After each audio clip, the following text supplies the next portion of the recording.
Hello and welcome to Jim and Ben's Movie Adventures, the podcast where we watch movies and inflict them upon each other, which has never been truer, even though I did it to myself. Yeah. Yeah, this was so look, this week to finish the spiel, we watched Batman and Robin from 1997. So with me here is Ben. My name is Jim, and oh boy, what a film. This is totally a film that I would usually pick. So when you chose it, I was like, You what kind are of you? picked it. You I wanted to was make me sad.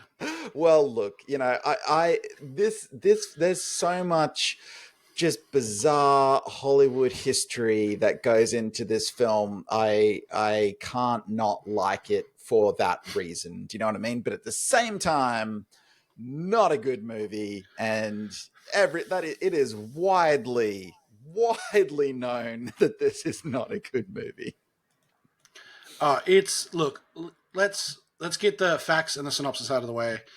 Both are my job this week, so we'll start with the synopsis. Batman and Robin is a visually striking and energetic entry into the Batman franchise, featuring George Clooney as a suave, heroic Dark Knight and Chris O'Donnell as his loyal sidekick Robin. The film dazzles with its brilliant set design and larger-than-life characters, including Arnold Schwarzenegger's emotionally complex portrayal of Mr. Freeze, and Uma Thurman's captivating turn as the seductive Poison Ivy. With its colorful costumes, thrilling action sequences, and lighthearted approach, Batman and Robin delivers fun and entertaining superhero adventures that embrace the comic book spirit with the flair of imagination. Okay, pause there.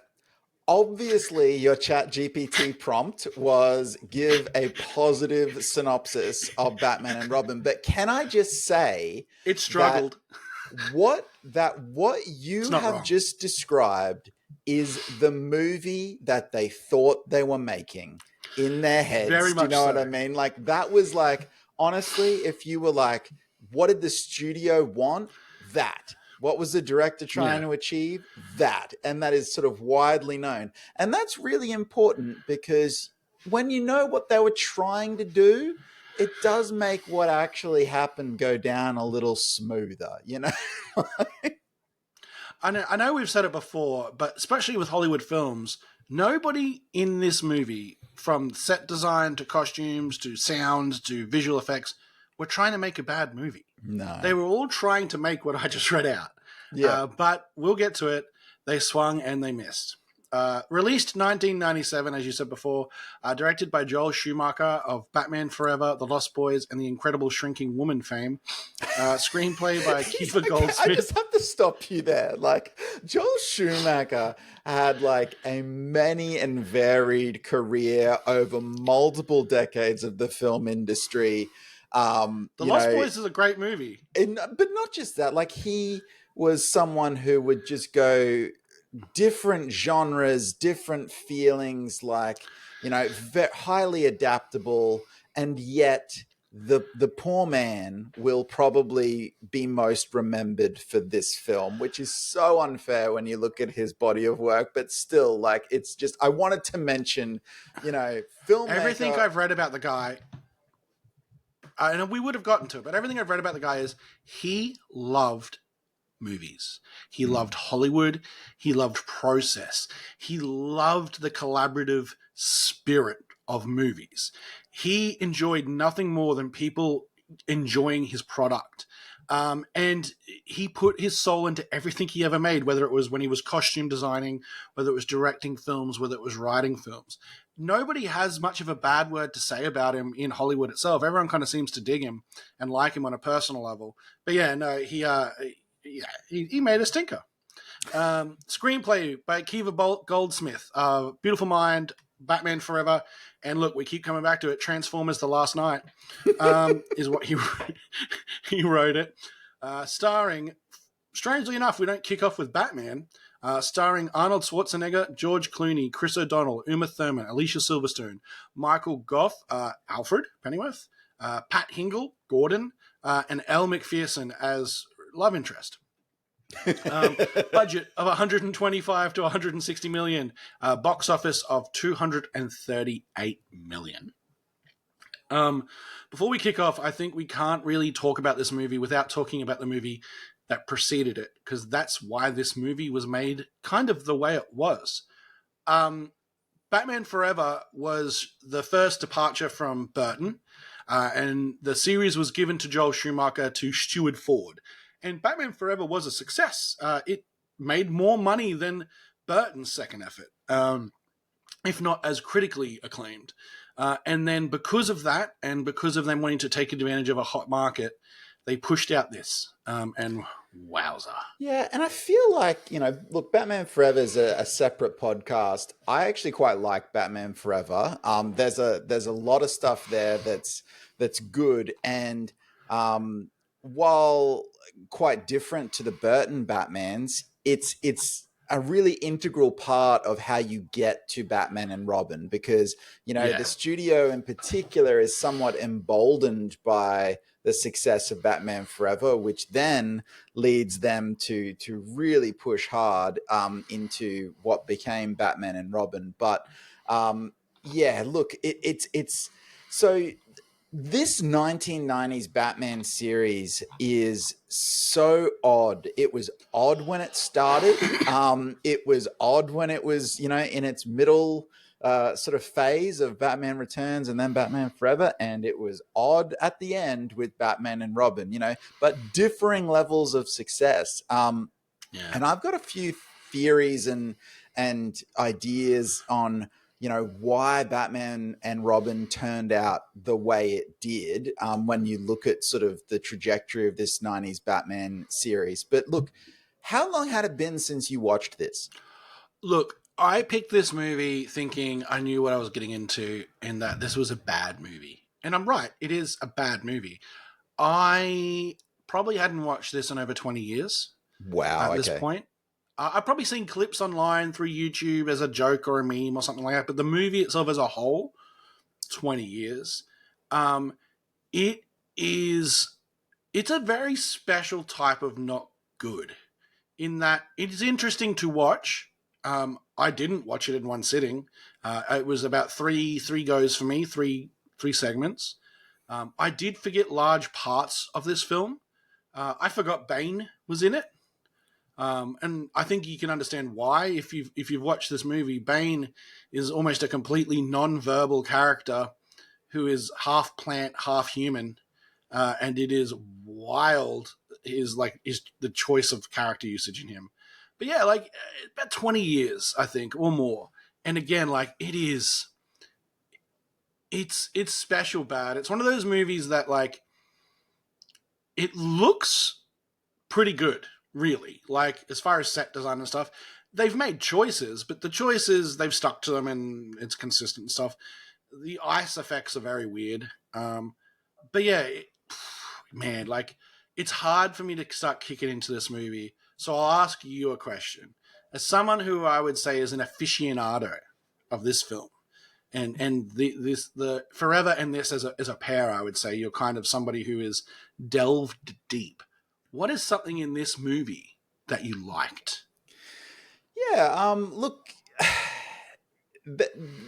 it's more about the story behind the movie as to why I am so fascinated with this film. Like when you actually Just look at one thing in the movie, Jim. One thing. look, okay, this'll sound weird, but there is a very small part of the movie. Honestly, I'm talking about a 2-minute sequence where there was a choice made, which began in Batman Forever, to have giant monolithic Greek godlike statues populate Gotham City, and they're just there, for no real reason other than to just be there. And in Batman and Robin, there is a choice made to actually have kind of a car chase, on one of these statues. And I like that. I think it's a really fun idea to take that set design and push it, to sort of its max. I mean, the set design itself is very, out of this world, and in terms of how would you even build that and what's going on, but also like I was like, that's a cool idea. If you're going to have these giant statues, like I particularly like it whenever action integrates the environment, and this was a wacky environment, and then they chose to integrate it. So, yeah, that 1 minute to 2 minutes of the film, I liked that. That's the And part that I I liked. 100% remember it because I agree that was interesting. You see all this stuff that doesn't make sense, and then they use it, and you're like, oh, okay, that was kind of cool. Yeah, well but done. but other than that, there's really, as a film, not as something to sort of look at and be like, that was a moment in time and what on earth was going on, and to delve deep, but actually as a film, there's really not too much I like here, in the actual movie, so, but it's also just one of those things where it's sort of like, you can totally see how they got there. And look, I've delved very deep on all of these 90s Batman films. Warner Brothers did a really great job, and I'm going to get the year wrong, but I think it was around 2006, somewhere around there, where they released like this huge edition of DVDs at the time, which had hours and hours of special features and audio commentaries on all four of these Batman movies. But what I really like when studios do that is, by the time they get round to doing that, it's usually like a retrospective, which Yeah. means that it's so much more interesting, because it means that everyone's reflecting on what it was. They now know what was successful and what wasn't, and they've had a bit of distance from the project, so it's not so raw. So people tend to be quite honest during those kinds of special features, sort of behind the scenes docos and audio commentaries and everything. And of course, by the time you get to Batman and Robin, some of the statements that people are making in that set are just illuminating. Joel Schumacher does an audio commentary, which I rewatched this week. So I've actually watched this film twice, Ben, can I say, because I remembered his audio commentary being great as sort of a rationale for how things ended up the way it did. Now, look, Joel Schumacher has since passed away. He's Yeah. no longer with us, but he is very open in that commentary to say, look, I'm the director. This movie is my fault. Do you know what I mean? If you have a problem with it, it's me. Don't blame the Yeah. actors. Don't even blame the studio. Like, he's like, I did this, At the same time, he's also very transparent in saying that it was a huge push from the studio after the success of Batman Forever, and something that they wanted in the Burton years. So since Burton started making Batman, what the studio wanted was kid friendly and to sell toys. Toys. That was what they wanted. They wanted those two things. And Burton kind of gave them some toys, but it was not kid friendly. And they then had, and even the first Joel Schumacher movie, Batman Forever, the studio had 3 films in a row where they would get complaints from parents saying, I can't take my kids to Batman. I can't take my kids to Batman. I can't take my kids to Batman. And so then the studio just went, right, Batman and Robin, this is the one you can take your kids to. It is for the kids. It's about, making toys. The toy companies were brought in pre-production to actually design a lot of the props and items. So that's why it looks like a Hot Wheels set, is because literally these toy companies were the ones actually designing these pieces. But at the same time, and you sort of think, cool, well, this is going to be the kid one. But at the same time, they're locked to this dark gothic tone that Tim Burton started nearly a decade beforehand. So you end up with these two wildly different, approaches to the material. You've still got this overshadowing of, dark, highly stylized Gotham City, while also having this approach that says we got to sell a lot of toys. So you just have these two things that are completely at odds with one another, and then you make the film with those two things never really reconciling with one another, and you end up with Batman and Robin, which is just like, it's bizarre in the sense that it's simultaneously for kids and also far too disturbing for kids. It's both at the same time all the time, like, as you actually go through this movie. with that split personality of what this film is, and it's like three different personalities, right? It makes me wonder what they told the actors they were signing up for. Because this movie and the one before it has this weird phenomenon, and I really mean this, of not being great, but the people who are playing villains fully committing to the roles, like fully going ham for these roles. And it happens again with this, with Arnold Schwarzenegger and Uma Thurman, right? They 100% commit. Like Arnold Schwarzenegger was the height of his power at the creation of this film. Like maybe starting to go down the other end, but he's at the top of the mountain. You've got Clooney who's rising, you got Chris O'Donnell, you got Alicia Silverstone who's rising, you got Uma Thurman who's well recognized as an actress. You got all these people who they've brought into this film, and you're like, what did they tell them they were making? Because I've heard Clooney talk about this. He's not super stoked about this movie at all. He very much writes it off very quickly anytime it's ever brought up to him. It's wild to me. It's interesting because, well, let's look at the villains for a second. So if Yeah. you're a villain and you're getting cast in a 90s Batman movie at this point, your mentality is fantastic. I can't lose. Because if Yes. you look at the pedigree at that point, the people who have always come out on top in the first three 90s Batman movies are those playing the villains. You know, it was Jack Nicholson, critical acclaim as the Joker. Move on to Danny DeVito, critical acclaim as the Penguin. Move on to Jim Carrey, who was the high point for many people, and particularly critics, of Batman Forever. So you say to Schwarzenegger and Thurman, hey, it's a time for a Batman villain. Of course they're going to say yes, because they're looking at three examples of insane critical and commercial success, you know, beforehand. With Clooney and, you know, Chris O'Donnell was contracted, right? He was on from Batman Forever, and he was coming along for the ride no matter what. But Clooney was, you know, basically brought in as a part of the lighter approach. So it's not really a role that Clooney would usually go for. But what's Clooney told? Clooney's told, well, we're writing it to you, the jokey, you know, head bobby kind of Batman that, you know, you can do well. So, you know, people might not think George Clooney Batman, but this one, yeah, you can do that, you know. And apparently, and Joel Schumacher says this as well, and Chris O'Donnell says it as well, and he's like, it was very distracting.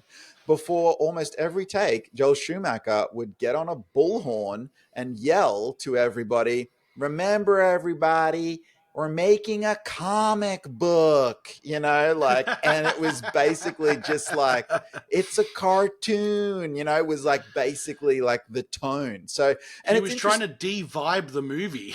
Basically, he was basically like, remove all the grit, you know, we're deliberately stripping it out. There's no grit left. Do you know what I mean? Except that there was in that production design hangovers from, you know, those previous films. So, and, you know, and Chris O'Donnell freely sort of said, I didn't really know what we were making, because he said, I knew what we were making on Batman Forever. We were making a Batman movie, and Val Kilmer was dark and brooding, and I was, you know, coming in with some angst. And he said, on Batman and Robin, he's like, I didn't really get, do you know what I mean, how this was going to fit. And then as it turns out, well, it didn't, you know what I mean? Like, so he was the, aside from Alfred, you know, he's really the other major returning cast member. So, and, you know, Michael Goff's character was in sort of slightly a different zone, not quite as cartoony and campy as what O'Donnell was probably seeing on a daily basis, you know? So, yeah, again, just wild, like how it kind of how they're trying to bring it all together. And look, part of it is, and I think you've touched on it, the speed at which they tried to make this movie. Like from Batman Forever to this, there was not a lot of time. It was very much, hey, we want to toyify this, we want to kidify this, we want to get it out as fast as possible to make money, because we, as far as the studios saw it and the people saw it, we've rebooted this. We've successfully kicked this on, let's make money. And I don't think anywhere that is more evident than in the script.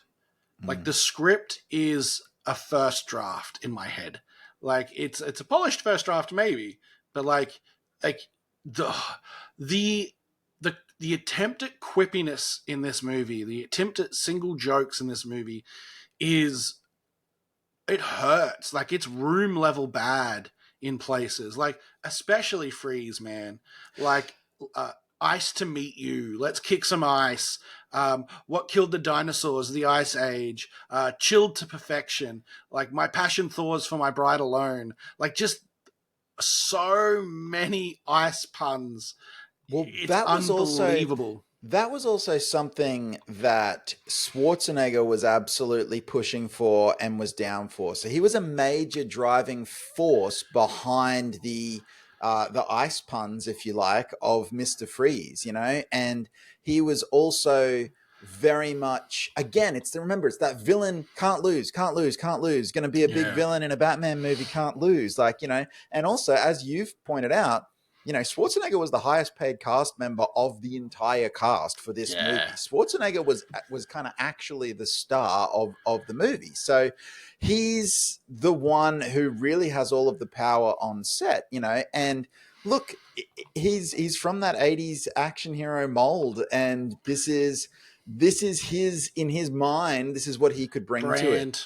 Do you know what I mean? Like it's absolutely brand. It's the Schwarzenegger brand. And again, it's that kind of thing where it's like, well, be careful what you wish for, because, like, you know, getting everything that you want, you know, isn't necessarily a good thing. Yeah.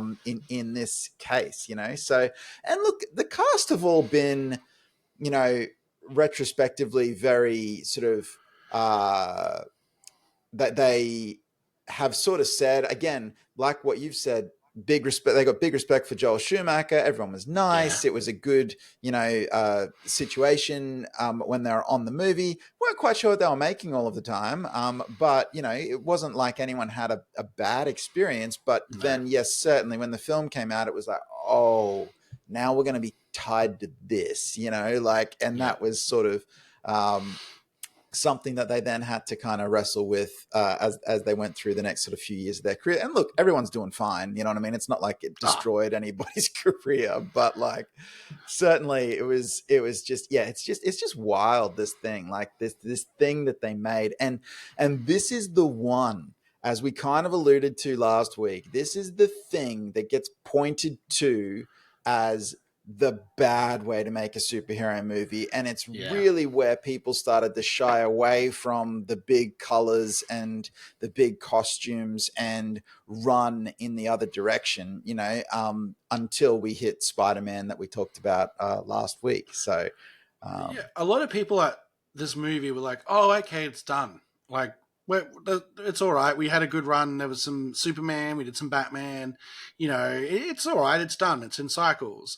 And you're right. When superheroes came back, it wasn't flashy. It wasn't big. It was grittier. It was more grounded in, visually at least, the world. Like there wasn't a comic book world built around it. It was comic book characters in a world we understood, especially with X-Men and things like that. And yeah, you're right. Until we said Spider-Man, you didn't really get the costumes and the comic bookness back into the movies. Like this did kill it. Like for what a lot of people thought was for good, and it just took somebody with, I mean, the correct vision to pull it back and say, well, no, it can be done. It just has to be done in a way that has respect for what we're making.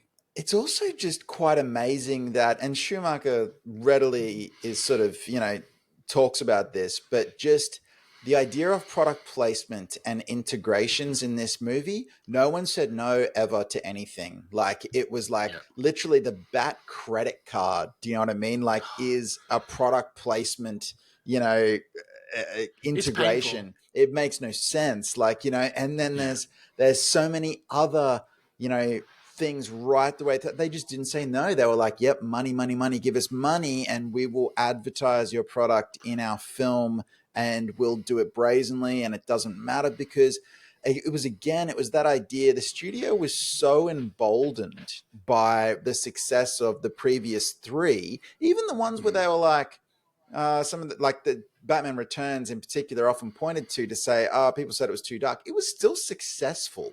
They were still Yeah.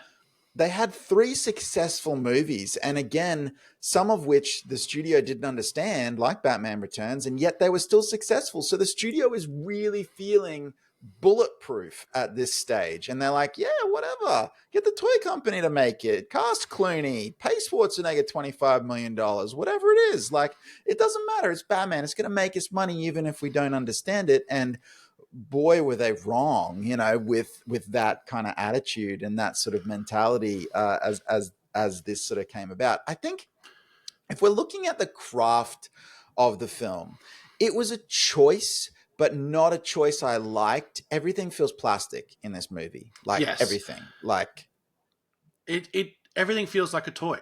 Like everything feels like something you could pick up and play with, and that's the plasticness of it. Even when Freeze is using his ice gun and he's freezing people, the ice looks plastic. It doesn't look cold. It doesn't look anything like that. Like, and his armor, and even like his car and Batman's car and Robin's car and Batgirl's bike and all this sort of stuff. Like, yeah, it feels like something you could literally reach into the screen, pick up, and start playing with.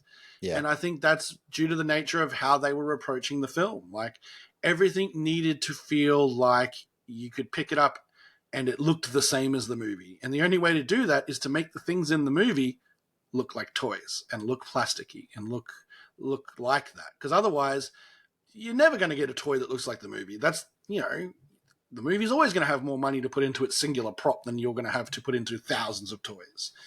So yeah, it's. I think that's where that comes from. Also, bad suits, man. Just bad suits. Like a lot of people, and even now, right? Conversation is always before a movie's release, before a character's reveal. Hey, what's their suit going to be? How's it going to look?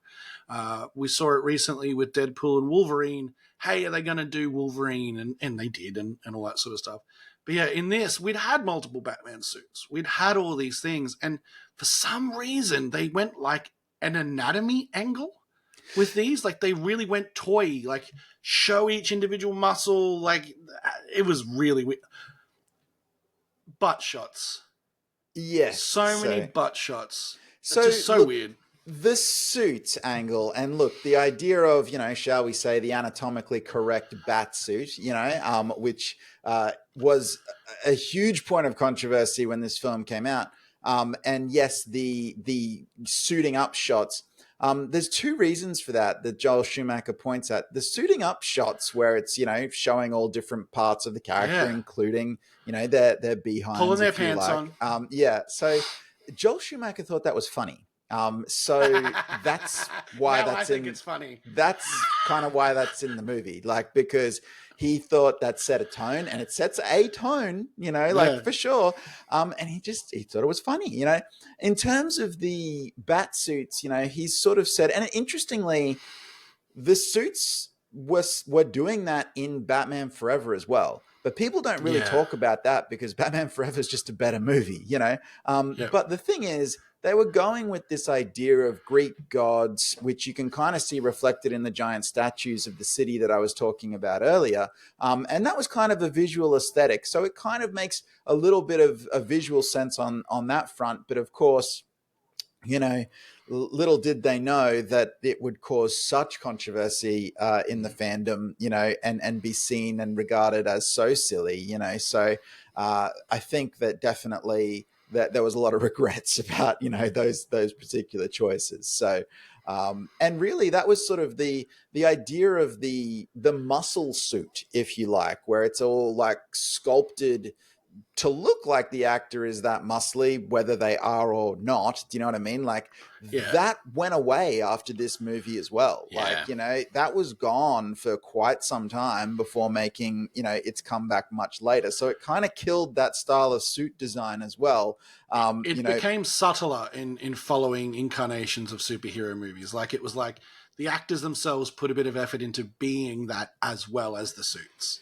Yeah, and the suits weren't they weren't the same kind of, full muscle suits that we're sort of seeing here. That would make a resurgence in superhero films later, but again, for many years it was not the way we were going. So, look, there's just but the other thing is, you take all that and you then look at, okay, but what's happening moment to moment on screen, and it's not engaging, it's not interesting, and it's not enjoyable. So, functionally, the biggest sin that the movie ends up committing, inadvertently, and not that it wanted to, was it's boring. Like Boring. it's a boring film, and that's a shame because there's a lot of talent and a lot of money that's gone into making a finished product which is functionally just dull. And really, that idea that you were talking about with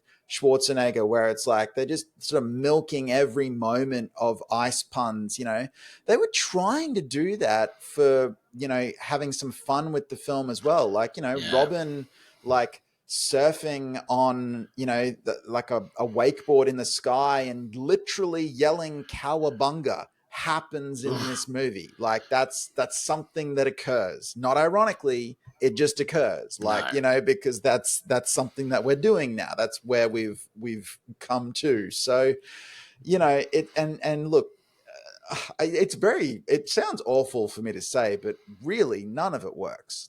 I don't there's nothing that works. So, something we haven't spoken about, which is a large part of this movie, which was an introduction, was Alicia Silverstone's Batgirl. And it very much is a product of what we've already spoken about. Trying to introduce new toys that hit a new market of a female share, trying to create that environment where they have extra vehicles they can sell, and they have all these different things. It was exactly what it felt like. It felt tacked on. It felt secondary or even tertiary, like third, to what was going on. And, they tried to bring it in with this emotional crux of Alfred, which they completely undo at the last minute story-wise anyway, of him being sick and she's his niece and all that sort of stuff. I think in my head, that's the most egregious part of the storytelling in this film, because it is so clearly manufactured for them to make money after the film is made. It's not there to serve the story. It's also or a good story. It's also kind of interesting because the script was, this is one of those things where it's because they rushed the production, and because they swapped out their Batman, George Clooney, who is the lead supposedly of the film, was committed to ER, which he was shooting as they were actually making Batman and Robin. So they didn't have Clooney. They didn't have their leading man for half the week. For 50% of the shooting days, he was not available for them, So we have screen time to fill, and we can't fill it with Batman. So we're going to fill it with Mr. Freeze, and most of the Batgirl stuff is going to then get given to Robin because Chris O'Donnell is available. Do you know what I mean? It's the craziest kind of Hollywood filmmaking where it's just like, well, we don't have cast member X for all of the time that we need them, so we're going to change the story to suit, and sort of work around that, which of course does the overall story no favors at all. It's interesting. One of my favorite, and look, by the way, I should say, I have Batman credentials. If you look behind my head, that's pretty much a shelf full of Batman right there. But the stuff that isn't Batman back there, on that, shelf of blue is, there you go. You too. All my Batman comics.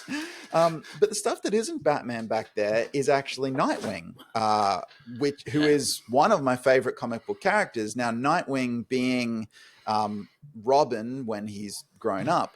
And this movie actually actively makes you dislike Robin as a character. Yeah.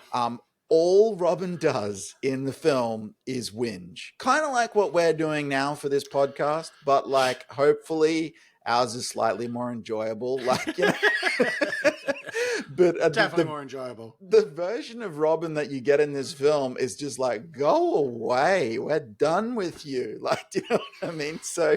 if you weren't keen on Robin before the movie, you're definitely not going to be keen on Robin after the movie. And as someone who's a really big fan of, you know, the Robin Nightwing character, that's a shame. You know, that's a shame. I think Batgirl fares better, truth be told. Do you know what I mean? Than Strangely Robin. enough, yeah, she does. But I think just because like they have to introduce her in a way that shows she has, you know, credentials that she could be Batgirl, so she has to be doing cool stuff.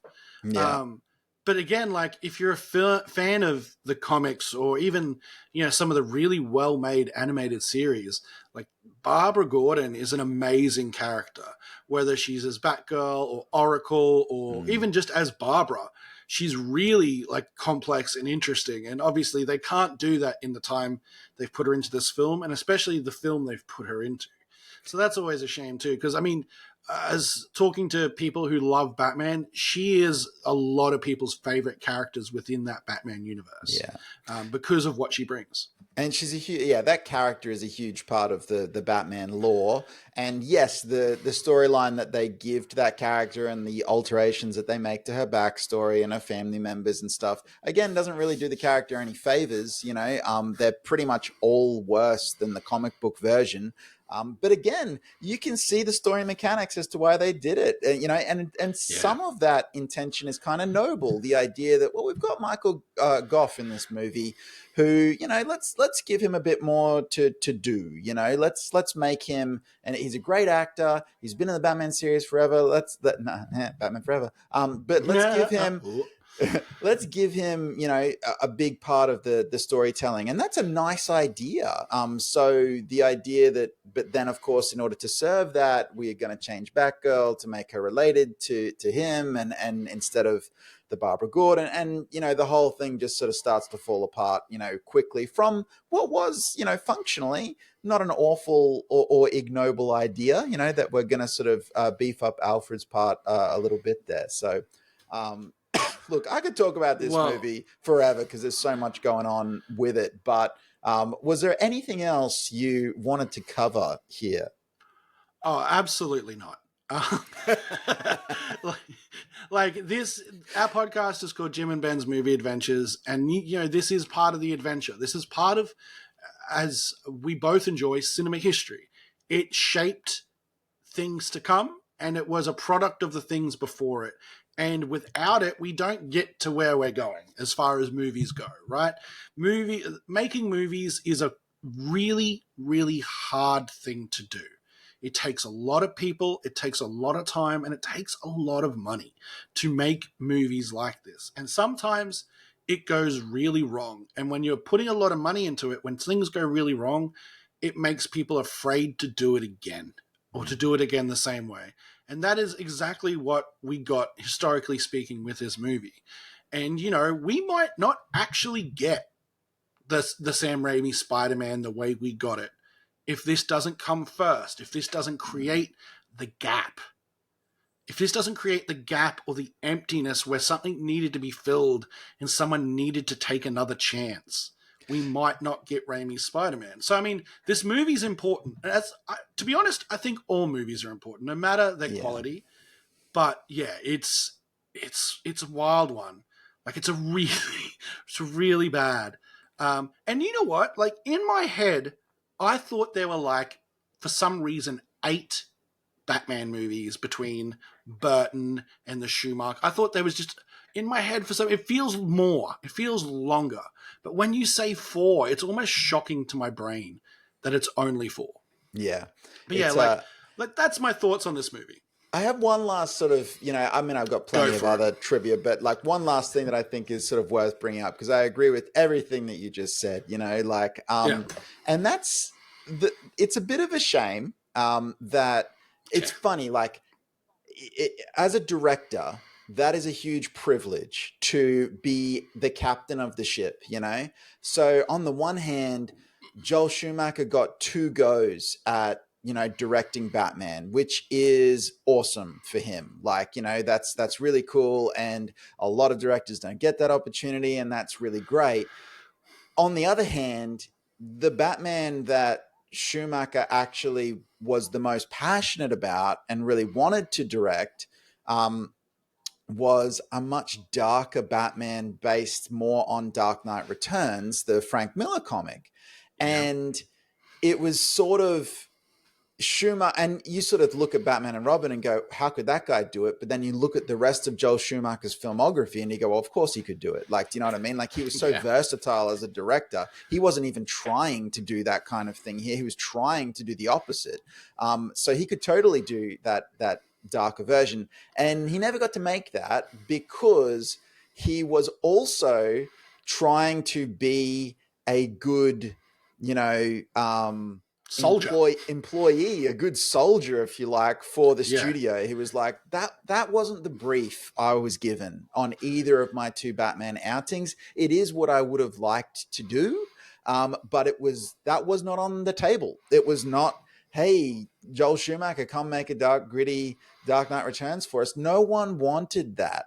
They said there is a Batman job available, and this was the Batman job that they wanted me to do, and this was the Batman job that I signed on to, and my eyes were wide open, you know, and knowing what we were trying for. But, you know, so it's that odd thing of like, you're lucky because you got to direct two of these things, man, but at the same time, it's kind of unfortunate that you never got to direct the one in the way that you wanted to do it. Do you know what I mean? And look, a lot of directors, you know, when faced with that choice, do just walk away from projects and say no. And he obviously tried to make it work. And unfortunately, you know, he got one, which kind of worked pretty well, which is Batman Forever, and then Batman and Robin was you know, well, it was what it was, and we've talked about it. Yeah. So, but I think that's an interesting dynamic there as well. So, well, Jim, thank you for watching this movie with me.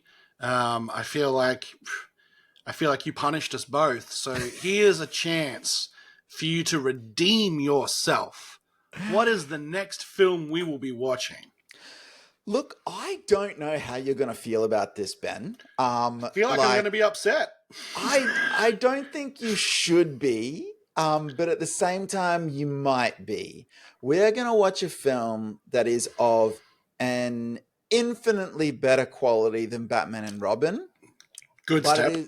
it is also a film that I believe, if I'm remembering right, you struggle with, which is kind of why I want to revisit it. Not to make you struggle, but because I know you haven't seen it a lot, and I know that you had kind of mixed feelings on it. So I'm hoping that now that some time has passed and I am making you watch it again, you might perhaps appreciate, you know, what I have loved about this movie for quite some time. We're going Just to watch. quietly. Yeah, If this is The Fountain, I'm it's out. not. It's not. It's Oh, not. good. Whew, whew. But what it is Christopher Nolan's Inception. Oh, okay. Yeah, you're right. I do have mixed feelings about this film. And I will hold them until we get to the next podcast. I do appreciate the choice. You're right. Infinitely better film. And my problems with this film are probably my own, and they're not like artistically or even like meritoriously in there. It's my personal feelings. Well, But yeah, also, okay. So hopefully, Hopefully, I'm right in thinking it's been a while. And again, I could have grown and changed. well, think it's not. This is not done to punish you. I'm just trying No. to see. Do you know what I mean? I'm like, look, with Yeah. time, with with some space, maybe your feelings might change. Can you do me a favor before we get into where they can find us? Can you do me a favor with this one, with Inception, because of the nature of the movie? Can you Yes. commit to one sitting and focusing on the film with no phones or anything, just for me? Oh, Because just quietly. Just a little inside baseball on how do I watch these movies. I never ever watch them with my phone in hand. I do watch them looking at the film. Batman and a couple other films are maybe the odd exception where I have done multiple sittings. Most of them I try to do single sittings. But yeah, no, I'll commit to that for you. Single sitting, no distractions. I'm happy to make that commitment. But I do genuinely try to do that for most of our films. Yeah, and look, the only reason I say it is, look, you know what Inception is like. So if my purpose here is to get you to give it another shot, you got to dial in. You got to I'll dial in. you got to just razor sharp. What are we Yeah. into here? And look, honestly, I love Inception, which we will talk about on the next cast. But Ben, until then, why don't you tell our gentle listeners where they can find our magical product? Well, gentle listeners, you can find our magical product, if that's what you want to call it, in a few different places. Obviously, if you're listening to this, you can find us on iTunes or Spotify at Jim and Ben's Movie Adventures. You can also find us on YouTube for Jim and Ben's Movie Adventures. So watch us, listen to us. If you want to see what we're doing on social media, we're a bit slow on that because that's all me. But you can do so at our Instagram, which is Jim_and_Ben. You'll see movie posters of the movies we're watching. Sometimes I'll put something interesting I find as far as an image or a cache on there that go on there. And yeah, you can check out all those places. Like, comment, subscribe. Please let us know how you feel. We'd love to hear from you. And hey, you've been listening to Jim and Ben's Movie Adventures, a podcast about watching movies and inflicting them on each other. Bye.